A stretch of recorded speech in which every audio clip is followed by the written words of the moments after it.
என்ன விஷயங்களை கோட் பண்ணியிருந்தீங்க? மாண்புமிகு தொகுதி மறு சீரமைப்பு செய்வது தமிழ்நாடு, புதுச்சேரி உள்ளிட்ட தென் மாநிலங்களை பெரும் பாதிப்புக்கு உள்ளாக்கும்.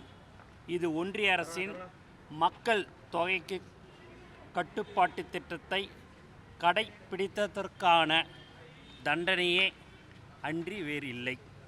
முன்னாள் பிரதமர் மாண்புமிகு இந்திரா காந்தி அம்மையார் 42வது சட்ட திருத்தத்தின் மூலம் 1976 இருந்து 2001 வரை தொகுதி மறுசீரமைப்பை நிறுத்தி வைத்தார்.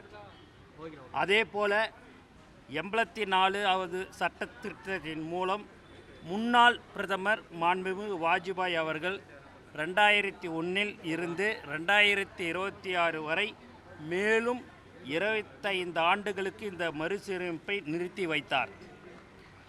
அப்போது அவர் சொன்ன காரணம், வட இந்தியாவை விட தென்னிந்தியாவில் மக்கள் தொகை குறைவாக இருப்பதால் தொகுதி மறுசீரமைப்பு செய்வது நியாயமாக இருக்காது என்பதே அந்த காரணம்.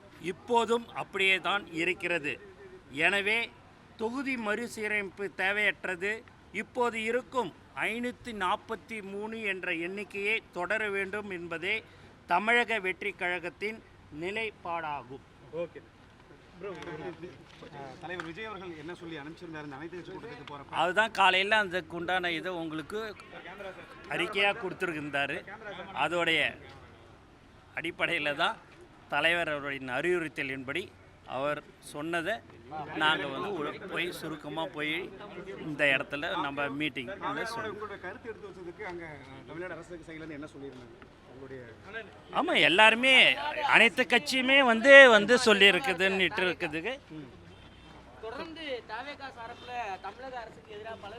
எங்களுடைய தலைவர் தளபதி அவர்கள் காலையில் அதுக்கு உண்டான அறிக்கையை உங்களுக்கு வெளியிட்டிருக்கிறாரு.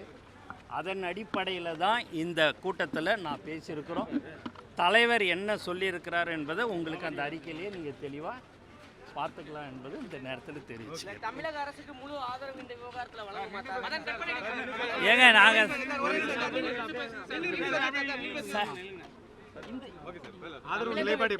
இந்த விவகாரம் தொடர்பாக தமிழக அரசுக்கு முழு ஒத்துழைப்பு இல்லைங்க. அதுதான் உங்களுக்கு 543 தொகுதி இருக்கிறதே இப்போ இருந்தால் போதும் என்பது தான் எங்களுடைய தமிழக வெற்றி கழகத்தினுடைய நிலைப்பாடு என்பதை தெல்ல தெளிவாக எங்கள் தலைவர் அவர்கள் சொல்லியிருக்கிறார் என்பதை இந்த நேரத்தில் நாங்கள் தெரிவித்துக் கொள்கிறோம். நிலைப்பாடு தெரிவிச்சிட்டீங்க. இந்த விவகாரம் தொடர்பாக தமிழக அரசுக்கு உங்கள் ஆதரவு இருக்குமா? முழு ஆதரவு. ஏங்க இதுதான் அவங்களுடைய மீட்டிங்கு கூப்பிட்டுருந்தாங்க. தமிழக வெற்றி கழகம் சார்பாக கலந்துக்கணும்.